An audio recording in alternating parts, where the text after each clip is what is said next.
Bezrat Hashem Na'aseh V'Natzliach. Good evening, everyone. I think we should do it in English, right?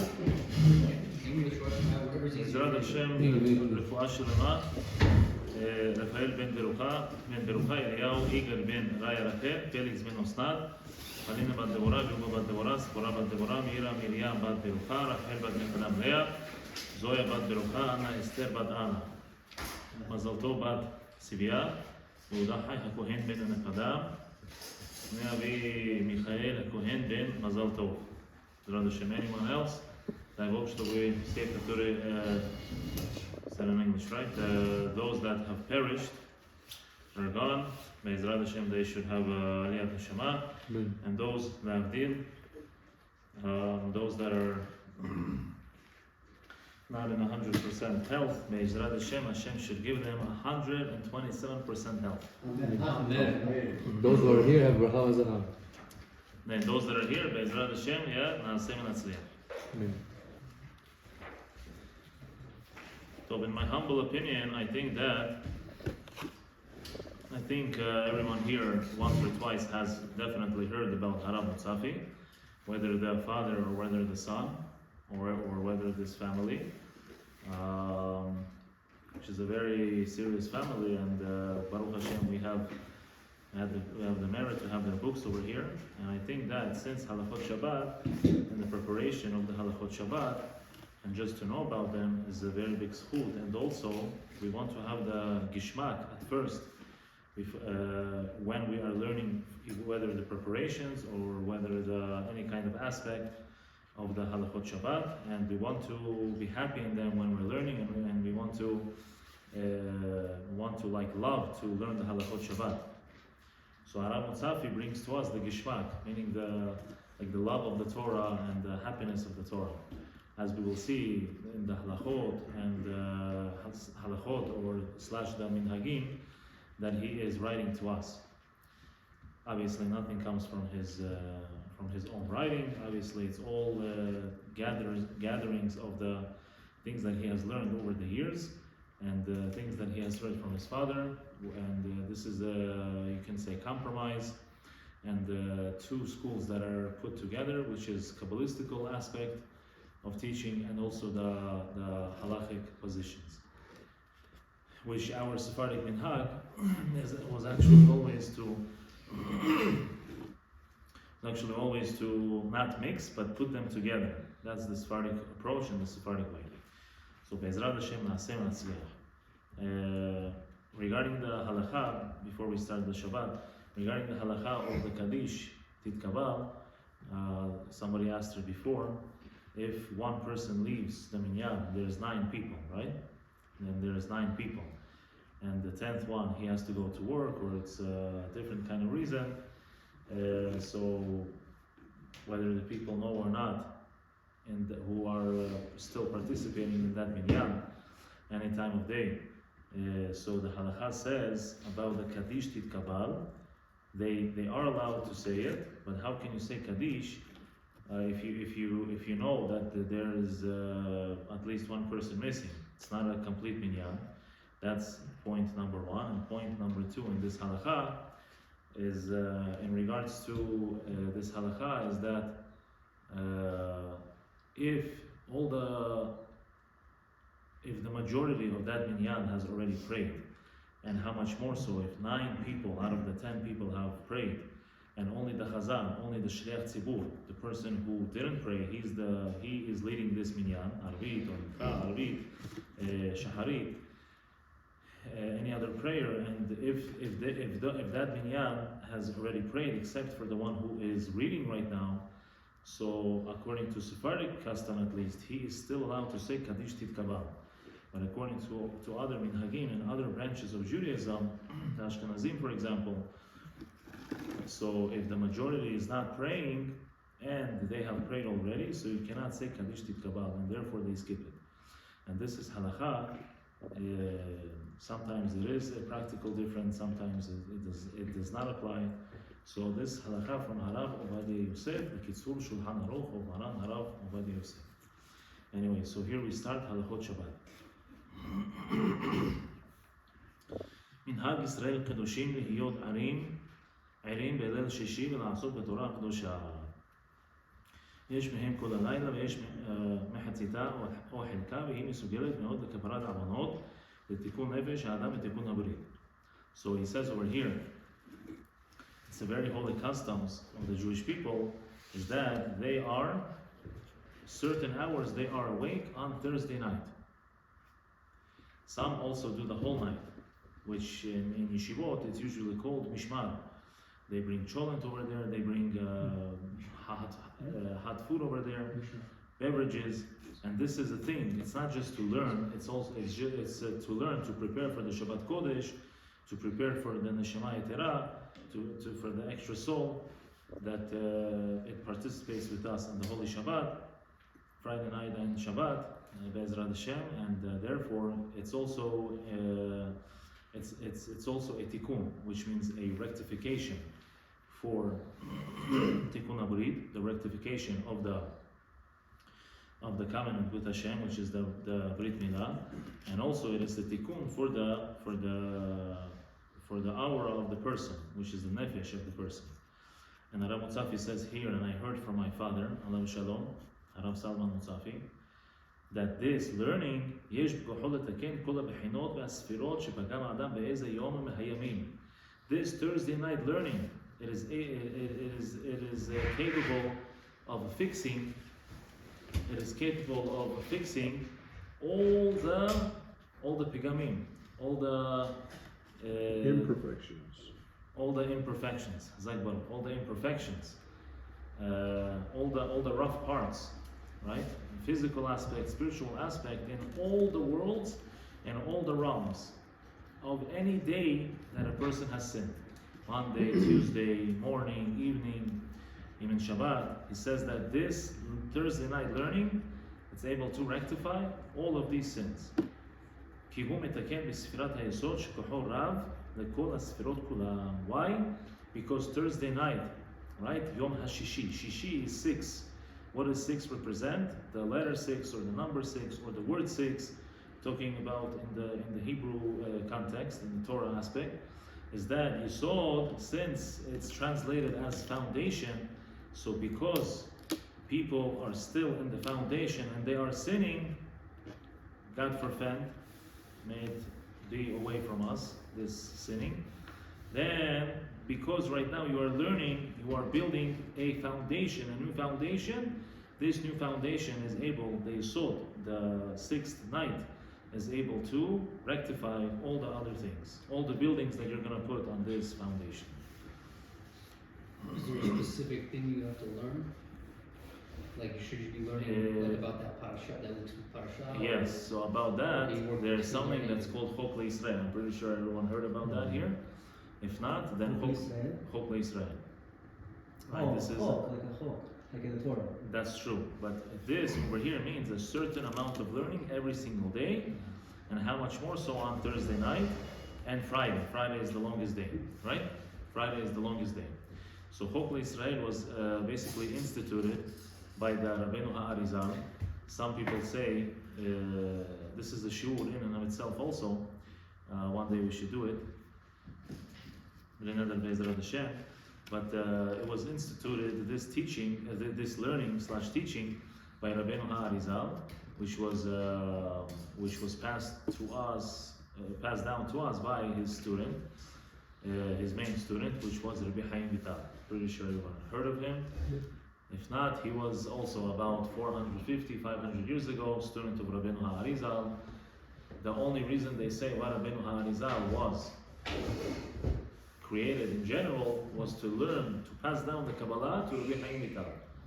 Remember we said on Shabbat, if not Friday night, then Shabbat day we said it, that we have to help each other. If we know about each other something that's gonna make us mad, it's gonna make us hate each other. So we have to help each other not to do that, right? Which means that we were born and we were created for our own sake, but the much more main and there's like a minor and major, right? But the real major and minor is in the Torah Kedosha. The minor, we were created for ourselves. We have to understand what is bothering our soul in this world and what we came down here in this world for. Be'ezrat Hashem. And with that said, we have to major in the fact to help out each other, to build to build one another, to help out each other. And it's not a davar reik umikem. It's not just a free thing to say. It's not a small thing to say. So basically, Chok Israel, in short, is a system of learning. Every day, according to the Sephardic world, which is the Kabbalah tells us this, it reveals to us that if a person does not learn every part of the Torah every single day, then it's a certain Imperfection. it's a certain imperfection. It's a certain rough point, rough Every part. part of the Torah? Yeah, and I'm going to explain. So every day there is something that's called Torah, right? That's the psukim. So it could be 2 or 3 psukim, a paragraph with umklus, yeah, with the translation in the Aramaic language. Then if you want to read Rashi, you read it. If you don't, then you leave it for Shabbat maybe, or Thursday night. Then there is Nevi'im and Ketuvim. Many times, obviously, it's from the prophets, the Nevi'im, and many times the next portion of the Torah is Ketuvim. Many times it's Tehillim over there. Many times it's Mishlei over there, Mishlei from Shlomo HaMelech. And then it is the Mishnah and then the Zohar. The Mishnah goes according to the part of the day, which means that we have 6 days, right? And we said on Shabbat we have 6 orders of the Mishnah. So Sunday was Zera'im. It's like the word Masechet Barachot is, Masechet Peah, everything that has to do with planting of the world, anything meaning in the ground. Anything that has to do with the maaser, with food, all these different things. 1/40th, 1/50th, 1/60th, all of these different measurements that the Mishnah and the Gemara gives us. So that's day 1. Day 2 is which part of the Mishnah? It's then it's Moed. It could be Masechet Shabbat, it could be Masechet Sukkah, Masechet I don't know, any other Masechet that goes into the order of Moed, holidays or Yom Tov. And then it's Zera'im, Moed. Basically, you guys get the point. 5th day is Kodashim, 6th day is the Taharot, right? All these different kinds of learning. So that's, we said Tanakh, and then Mishnah, and then Gemara. Gemara goes obviously with it goes the same similar topic what the Mishnah has written that you just learned. So the Gemara explains obviously, and then you go to Zohar, and then you go to Musar, and then Halacha. Halacha is usually the Rambam. In our day and time, the newer version of this kind of tikkun, of this system of learning, was that they brought the Or HaHaim HaKadosh, which is a very holy person, right? And they also brought the Balatanya, whether Halachot or the Musar. So there is different kinds of editions of the Chok Israel, right? Every branch tailors it to their own need. So the Chabad would tailor it to their own need, which is they bring the Chabad also in there. The Hasidim bring in their own different kind of Hasidut or different kind of poskim, lawmakers that they follow, and the minhagim that they follow. So those that is basically the Chok Israel. So we spoke about, is there any specific teaching regarding Thursday night? So yes, there's usually 24 or 26 psukim, right? You're learning it every day. And then Thursday night is also major, which it's 26 or 24 psukim of the Torah, and that you usually do in the night. There's another question: could you learn the Tanakh in the night or not?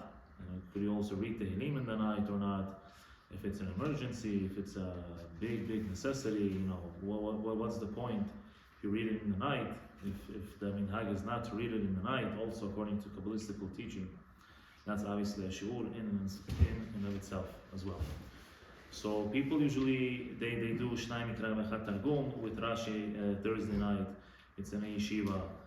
They usually learn the Gemara by a big Rebbe, or they go deeper, or they do Chazara, which is they read it again. They review already the material that they learned, which Chazara is a very big thing, part of the Jewish Torah. Without it, there's no life in the Torah. If you do not do review, if you do not write it down, if you do not take notes, obviously sometimes it is annoying, sometimes it takes a lot of time. But the more you dedicate to even one sentence or one pasuk of the Torah, it's gonna give you back. You know, whenever Hashem wants to, He's gonna pay you the dividend of how much time you put and effort that you invested in a certain part. How much more so in all of the Torah Kula, which is this to review the Torah and the material, because it has to do with holiness. There's always Yetzer Hara that is involved, and that's one of the biggest Yetzer Hara. Does not let you review, does not want you to review, and therefore a person is always in haughtiness, and he says that, oh, this I already know, let's go further, let's go, you know, next halakha, next minhag, and the next part of Musar. So that's an important thing. Or a person could do some kind of tikkun he's reading, or whatever it is. Whatever a person wants to learn, whatever he loves to learn, he's going to slowly accelerate in that, and he could learn. Whether you do it in a group or whether you do it in privately, separately, it's up to the person. So now, הלכה ב' מנהגנו בליל שישי לקרוא כ"ו פסוקים, הפרשה פעם אחת מקרא בלבד, ויש הנוהגים על פי דברי החידה, ורבנו חיים ולאג'י לקוראם שני פעמים מקרא, אבל תרגום אין לקרוא כלל. This we just said, that the 26 psukim in the night, that's if you do Chok Israel, right? It's also a very big tikkun. הלכה 3, על פי דברי רבנו האריזל אין לקרוא מקרא בלילה כלל, חוץ מליל שבת ויום טוב. So according to רבנו האריזל, according to the Kabbalistical approach, we should not read any part of the Tanakh at all in the night. Even on Shabbat? Except for Shabbat and Yom Tov. Maybe you could add in there Rosh Chodesh, because Rosh Chodesh is actually similarized. It's connected to Shabbat and Yom Tov. Just like on Shabbat and Yom Tov, there is no Gehinom, meaning there is Gehinom, but it's Shovet, it is on pause. How about after Chatzot? For those people that, are Chas v'Shalom there, and also on Rosh Chodesh, it is also Shovet. On the whole Rosh Chodesh, also it is not working, the Gehinom, for those people. So it's also a chesed from Hashem Yitbarach, actually. After Chatzot of what? Of Motzei Shabbat? On a regular day. On a regular day. So until dawn, we do not read it, if you follow this minhag. Kabbalistically. Even according to Halakha, according to Harav Ovadia Yosef, Rav Shalom, and his son, he brings in the Yalkut Yosef that if you do it, you're a yeshiva bachur or you're a kollel man or whatever, a regular person like me. So you if you want to read it, if you're learning it, you're not just stop reading it. So you do it with Rashi, because you're learning. If you're learning, Harav Ovadia Yosef brought a kula. He brings the proofs over there that you are allowed to do it. Is there an exception when like you're in yeshiva for homework and we're studying for a test? So that's called studying. You are learning. Yeah. But no Rashi. No, you do Rashi also. No, but like I'm saying, it's not necessary for the test or for the. Oh, you're just learning the pasuk deeply. You're learning the pasuk You have a deeply. silent or yeshiva for your Navi class, and you have to study after sundown. Yeah, you're allowed to. Yeah. Yes. ובליל שישי יש לקרוא כמה פסוקים, יקרא מפרשת השבוע, ומי שבטוח שיהיה ער אחר חצות בלילה, יקרא מחנה חצות, ואם אינו בטוח שיתעורר יכול לקרוא בתחילת הלילה, ואין לזה כל החשש. So, whoever is able to on Thursday night, right? There's also Kula on Thursday night and Motzei Shabbat. For those of us that did not finish the Shnai Mikra V'Chad Targum, or for those that are just they want to learn the parasha very well, a little bit more deeper. Analytically, he wants food for thought. He wants to critically learn the parasha, what is going on, to comprehend it more well. So that's obviously he's allowed to do, even on the Thursday night or obviously Friday night and Motzei Shabbat Kodesh. ייזהר לא להזכיר שבת במקומות שאסור לדבר דברי תורה כי אמרו בזוהר הקדוש ששמו של הקדוש ברוך הוא שבת. So here it says a very nice phenomenon in the halakha it's actually a concept, and the halakha as well, is that wherever you are going to relieve yourself, you're not allowed to say Shabbat, the word Shabbat over there. Why? Because in the Zohar Kadosh, and in the Marana Ben Ishai, Allah Shalom also brings it, he says, the Zohar Kadosh says, the source is the Zohar Kadosh, they say that Shabbat is the name of Hashem Yitbarach, one of the 72 names. So therefore, you're not allowed to say Shabbat. What about Shabtai? Somebody's name. Shabbat. Yeah. There was actually one time that I actually know of someone that argued with his Rosh Yeshiva regarding that. It was in Miami, one of the friends, and that the rabbi, right, is Litvish, so he says, what are you talking about? Where is the source? So he brings him the Ben Ish Chai, brings him the Sefer HaMinhagim. There's a Sefer, it's called the Book of Customs. It's a very nice Sefer for Ashkenazim, Sfaradim, everyone, whoever is Jewish.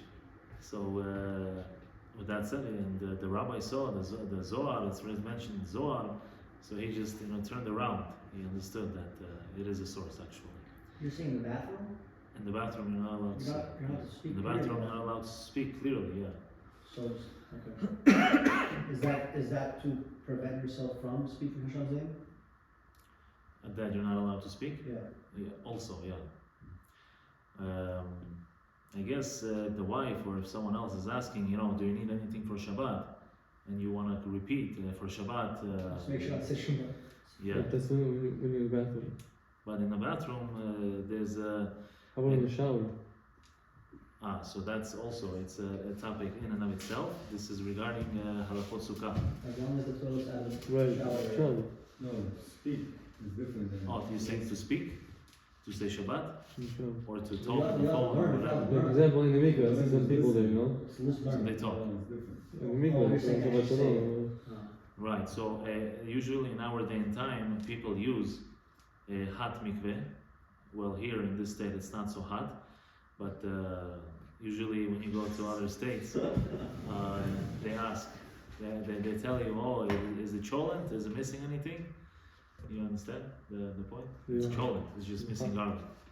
So anyway, they talk about kosher meat over there, steaks and the prices and whatever And mikveh. in the mikvah. So that's that's actually called like a bathroom. The question is, can you do tahanun over there? According to some poskim, you should do tahanun in the mikveh. Put on the kippah and do this in the mikveh, right? You say it to yourself, like we said about the Amidah. You have to just lip the words. You don't even hear yourself. Inside the mikvah or just in the Area. Inside the water, Actually, because it has to cover your heart. But anyway, you don't have to do that. It's not halakha. It's just like a minhag, that whoever wants to rectify and they want to go to Gan Eden Ha'elyon, which there's 2 Gan Eden, actually maybe even 3. There's Gan Eden in this world. There's Gan Eden, which is the one in between, which usually most of the people go to. It's called Gan Eden Tahton, the lower part of the Gan Eden. And there's Gan Eden Ha'elyon, the highest accelerated level of Gan Eden that a person can ever imagine, a person can, ever think of. So that's somebody who's really working on himself, who's really not just chumrot, but if he's following things, he wants to be like a chassid, he wants to do more than the expected from him, which not everyone has the zchut to go there. But anyway, with this said, that's a concept in Masechet Sukkah. There's a concept that says good asik, good ahit. Ashkenazim say good asik and good achis. It's easier, but anyway, good ahit and good asik. So in Halachot Sukkah is that right? We all know that the border is supposed to be 10 tfachim, the door, and everything else going higher than the 10 tfachim, 80 centimeters, it's allowed to be open. It's counted as if it is going to be a border, like there is an invisible border, you just can't see it. It's counted in halakha as if it's the whole tall wall like this. Therefore, you just put on the schach and everything is good. So when we're in a state where it's not so cold, so that would probably work according to the culture and the temperatures over there. But according to halacha, it's going to work all the time. As long as you have 80 centimeters, which is 10 tefachim, that's going to work. So what do I want to say with this is that let's say there's also such a thing that if you have a border, let's say it's 79 centimeters or 80 centimeters, and there's nothing on the bottom. There's just 80 like this, like the table, right? It's empty, right? There's no, so that space, if it's going to be counted as if you have a dolphin, as if you have a side, all the three sides. So let's say that somebody is praying, right? And you want to walk. So are you allowed to walk or not, right? 4 amot, when somebody is praying, you're not allowed to walk. In front of them, according to the Kabbalah, not on any side, not in the back, not in the left, in front. Obviously, Halakha says not in front, so Zohar Kadosh also tells us that. So the question is now, are you allowed to trespass his property? So the Halakha says, yeah, because this is covering it. This is like he is in his own border. Same thing when the Kohanim, כן, לא יודע אם זה קבוע, אבל יש שם משהו. במקרה הזה זה כן. Right. So if you guys remember, maybe like 20 years ago, maybe a little more or less, by the Lubavitch, by the Ohel Lubavitch, the Chabad, in New York, the Kohanim were able to go to the kever of the Lubavitch, to the graveyard of where the Lubavitcher Rebbe is, the last one, and his father-in-law is when they used to. And I remember my dad and myself, we used to carry this metal thing, this metal border, metal like box. It was very heavy. It was like maybe half of this size, and 2 or 3 Kohanim used to go in it and pick it up together, and they used to go. So what's the point of that if they're not allowed to be next to the dead person? Because this is a separation. And when they pick it up, it's already 80 centimeters, right? It's like they are in their own sukkah, in their own border. So they're as if they are not in the graveyard. So is that actual halakha? They made that up? No, it is actual, yeah. It's actual halakha. I'm saying it's the concept from Masechet Sukkah, maybe other places as well, but really in Masechet Sukkah. So let's say this is the entrance to the Lubavitcher Rebbe, right? Then there's a turn, and there's another slight turn. They're allowed they have fences on the side. to be right. So those fences, they are 10 tefachim, and they are separating the kohen from the graveyard. Because on the left side there's people that are not here anymore, and on this side, on all the sides. So and the etat is open when you go to the Lubavitch, right? This whole rectangle is his. Where he's buried, and his father-in-law. Also, the sky is open. So if I would carry this right now, this box, this border, I'm not in my own perimeter if the ceiling was closed, because there is no separation already. But only if the sky is open, by many gravesites, by the tzaddikim, by many kivrei tzaddikim, it's actually open. By the Lubavitch, it's open. Yeah, they opened it because they wanted the Kohanim to go there as well. It's outside or just like a sunroof? It's not a sunroof. Actually, You could see the outside. Yeah, a sunroof would be a problem. It's still a ceiling. Is it outside? Yeah. Da. How do if there's like weather and stuff? It's just like a straight up like sun there. It goes out. Yeah, it rains over there, it snows over there, and they have a heater. So long story short, my dear friends, so about the bathroom and the shower. About the bathroom and the shower. The bathroom and the shower is that if it's also 80 centimeters, and obviously if it's separate, like in Israel, usually it's separated, the bathroom, the actual toilet, yeah, and the actual shower is separated, which is the best according for the Jewish people. So therefore they are allowed to sing a song, or they could listen to Divrei Torah even, if it's in the shower, just the shower, because there is a separation, right? So that's the answer regarding that. We'll just say one more thing for now. So Shabbat, we're not allowed to say in the Beit HaKisei, in the bathroom. ייזהר כל אדם להכין בעצמו איזה דבר לכבוד שבת. A person, any person, doesn't matter, even if he's the king. A Jewish person should always prepare something, at least a small thing, in honor of the Shabbat Kodesh. כי מצווה בו יותר מבשלוחו. Right? In Masechet Kiddushin we have such a concept. It's called that there's something that you're going to send your agent. You're going to send your agent and you're going to say, I want to marry this girl. Please, can you go find out? Set me up. So there's a mitzvah like that as well. But on Shabbat and holidays and serious mitzvot, it's better that you do it yourself instead of having an agent performing or working for you. Same thing with the Shabbat.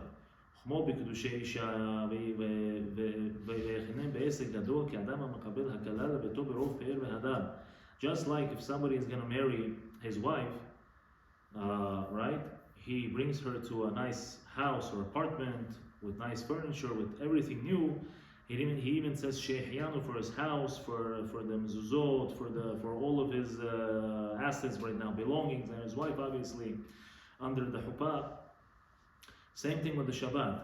Pretend as if this is your wife and you're bringing the queen into the king's palace, into your house. Same thing with the Shabbat. So prepare in such a way that it's the most highest way, highest level, highest degree, highest amount. ויאמר בפיו שעושה כן לכבוד שבת קודש. And make sure that you say לכבוד שבת קודש, in honor of the Shabbat Kodesh. If you can do it on every fruit, on every vegetable, מה טוב מה נעים, but you don't have to. ואפילו הוא אדם נכבד ויש לו משרתים ובני הבית המכינים לעצמם. גם דע שכל הזיעה שהאדם מזיע בהכנות לשבת, מוחק הוא את העוונות כמו הדמעות. So, crying in and of itself is once again, right? We are criers, we are baby criers. What do you call it? A crybaby. Jewish people. That's why the Germans, they said, those that converted to Christianity according to their mind, the Germans said, get out of here. You're destroying our culture. Right? You heard of this. You're destroying our music. You sing like a crybaby. German music is not a crybaby music. We are ge'eh b'muzika shelanu. We have holiness in our we have that certain ego, a certain pride in our music. Right. Get out of here. That's obviously Hashem telling them to get out and come back to the Torah Kedusha. But with the crying, so here when a person he's so engaged in the preparations for the Shabbat Kodesh, Be'ezrat Hashem, and he's sweating, right? There is sweating and there is sweating. Sweating, the most hardest work is when you sweat from the nose, right? It's very hard to attain that, by the way. Or when your brain is going to sweat. It's very hard to attain that. That's usually performed in a very hard and tedious hardship, or very tedious work, very concentrated, very difficult to attain that. And also you could attain that by learning very, very deep concepts and deep learning, food for thought, in the Torah HaKadosha. So I just want to finish right now with the thing that when a person is sweating, any amount of sweat for the Shabbat Kodesh, what is he doing? Hashem is so generous with us that all of these sweats, they are actually erasing our sins, whether on accident or whether on purpose. And therefore, this becomes as if a person is crying. So when a person cries also, it's a thing that he cries in his tefillah, Lahash Amidah Shmona Esrei. He cries during his, the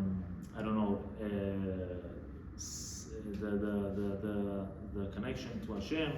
He wants Hashem, he hungers for the connection to Hashem. And when he is in seclusion with Hashem Yitbarach, which is called Hitbodidut and Hitbodinut, he's also crying, and this is also erasing his sins, whether accidental or on purpose sins. So how much is great to know about the Shabbat Kodesh and to prepare for the Shabbat Kodesh, and not just tell somebody to do it. Baruch Adonai Na'olam, Amen, Amen. Any questions, whether on topic or not? Any questions? Yeah, about minyan in the same kaddish. Turn it off. What is the